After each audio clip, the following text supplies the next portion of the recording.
अस्सलाम वालेकुम। I am Mukhtabar Usman and you are watching Sachchi हिकायात।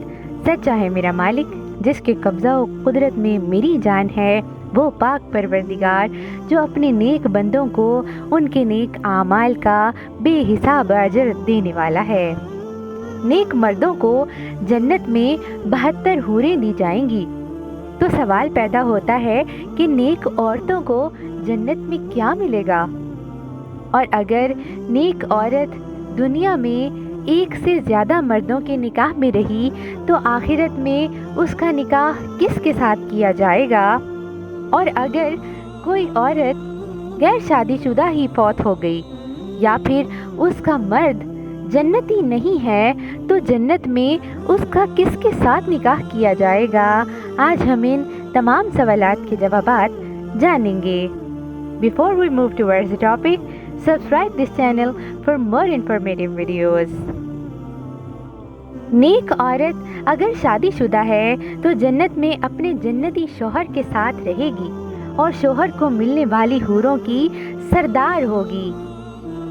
औरत को दुनिया में की गई इबादत और नेकियों की वजह से अल्लाह पाक उसके हुस्न जमाल और उसकी फजीलत में हूरों से 1,00,000 गुना ज़्यादा इजाफा फरमा देंगे और वो मियाँ बीवी आपस में टूट कर मोहब्बत करने वाले होंगे और कभी भी एक दूसरे से सेर नहीं होंगे।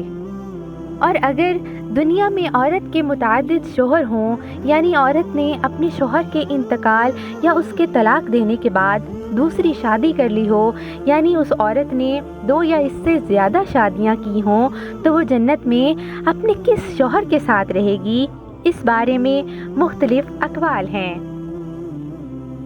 नंबर 1, उस औरत को इख्तियार दिया जाएगा कि जिसके साथ उसकी ज़्यादा मुवाफ़क़त हो उसको इख्तियार कर ले। नंबर 2, वो औरत आखिरी शौहर के साथ रहेगी।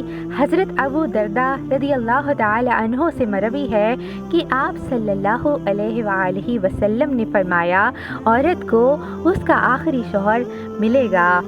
नंबर 3, औरत उस शौहर के साथ रहेगी जिसने दुनिया में उसके साथ अच्छा इखलाक इख्तियार किया होगा, और वो शख्स जिसने औरत पर जुल्म किया होगा, उसको तंग किया होगा, वो उस औरत से महरूम रहेगा। हज़रत उम्मे सलमा रज़ियल्लाहु ताला अन्हा एक रिवायत में बयान करती हैं कि उन्होंने आप सल्लल्लाहु अलैहि वसल्लम से पूछा कि किसी के 2 शौहर हों तो वो जन्नत में किसके साथ रहेगी। आप सल्लल्लाहु अलैहि वसल्लम ने फरमाया, उसे इख्तियार दिया जाएगा, बस वो उस शौहर को इख्तियार करेगी जिसने दुनिया में उसके साथ अच्छा सलूक किया होगा, और वही उसका जन्नत में शौहर होगा।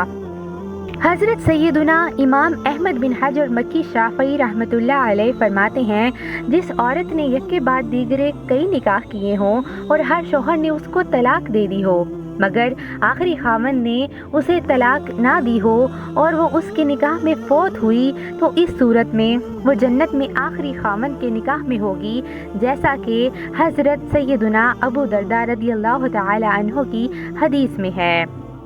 और दूसरी सूरत ये है कि उसने मुतअद्दिद निकाह किए और हर शौहर ने उसको तलाक दे दी हो, और जब वो फौत हुई तो किसी के निकाह में नहीं थी, तो सिर्फ इसी हालत में उसे इख्तियार दिया जाएगा, और जिस खामन का अखलाक दुनिया में सबसे अच्छा होगा वो उसे इख्तियार करेगी, जैसा कि हज़रत सैयदातुना उम्मे सलमा रज़ियल्लाहु ताला अन्हा की हदीस में मज़कूर है।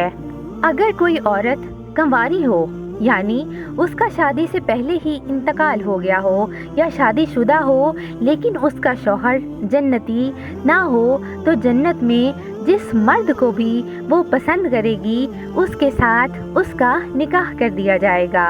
और अगर मौजूदा लोगों में से किसी को भी वो पसंद ना करे तो अल्लाह ताला उसके लिए एक मर्द जन्नत में पैदा फरमा देंगे जो उसके साथ निकाह करेगा। सुभान अल्लाह। खुलासा कलाम ये कि औरत जन्नती हूरों की सरदार होगी और औरत को जन्नत में अपने शौहर का इंतहाई खूबसूरत और इखलास भरा साथ नसीब होगा, और दोनों के दरमियान اس قدر خالص محبت ہوگی کہ جس کو بیان کرنا انتہائی مشکل ہے۔ اس کے علاوہ جنت کی نعمتیں مثلاً محلات، لباس، غذائیں اور خوشبویات وغیرہ مرد و عورت میں مشترک ہیں، اور دیدار الہی بھی دونوں کو کروایا جائے گا۔ سبحان اللہ۔ اللہ پاک سے دعا ہے کہ وہ ہمیں نیک اعمال کرنے کی توفیق عطا فرمائے، ہمیں اپنی عبادت کی طرف مائل رکھے اور ہمیں جنت الفردوس عطا فرمائے۔ آمین، الہی آمین۔